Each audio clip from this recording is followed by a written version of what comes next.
Okay, let's say hello in Wiyot. Are you ready? I want to hear you. Ha ba lo. Ha la lo. One more time. Ha ba lo. Ha la lo. There we go.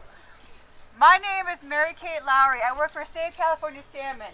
There's two different things that I wanted to talk about. Thank you for the kids that are talking about burns.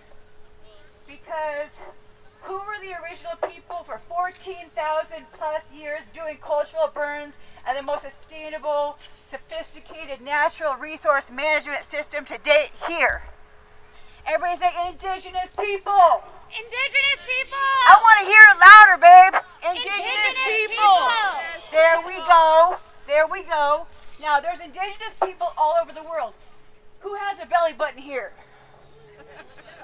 Yeah, that means you have a spot on the earth where your ancestors are buried that you're indigenous from. And like me, you probably have a bunch. But what I'm saying here is that the Forest Service stopped cultural burns in 1906. That's when that brush started coming up. So when the fires came and the skies were red, that wasn't just because of drought, but it was because of drought. It wasn't just because of drought, but what hasn't been said with cultural burns, controlled burns are cultural burns. That started there. That was what's going on. And I'm going to say, are you ready for the good news? Say yes. Yes. All right, I'm going to tell you the good news. In Wichipeg, it took people, just like us, to organize against, and I have to say, like philanthropic organizations, like people that are supposed to help you, that said, we want cultural burns because we have to have fire for a basket of materials. Up here, up in Wichipeg, up in Orleans, your house will burn to the ground before anybody can reach you. We need help.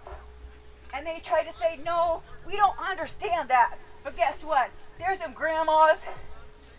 I don't know about who has a grandma that won't put up with nothing. All right, there were some grandmas that was like, nope. And that was the biggest organizational thing, and that started the Cultural Fire Management Council. And to this day, there's something called TREX. People from all over the world are learning about how to do cultural burns, how to do this, because we can't just do them the way we did back in the day.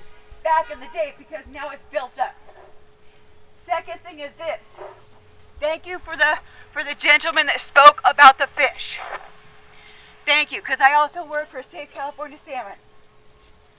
And that farming fish is forgetting where we are. It is forgetting where we are. All the tribal organizations that have watersheds that come out, they have rivers coming out to the ocean that have had spring salmon, fall salmon for thousands of years, like 14,000 years. Do you know how much knowledge that is? I'm going to tell you three words. Ready? T-E-K. I want to hear you say it. T-E-K. Traditional. Put your arms out like this. You're going to say thousands and thousands, 14 plus thousands of years. Ecological. Nature. When I say ecological, you say nature. Ecological. Nature. Ecological. Nature. Now, knowledge, put your hand on your head, but put your hand on your heart. Because that is the difference between Western science and indigenous science. And at this point, I want to say, are you ready for a victory? Can we say we're ready for a victory? Western science is acknowledging and learning from indigenous science, indigenous STEAM, science, technology, engineering, art, and math. And that's all I wanted to say. Thank you very much. Thank you so much.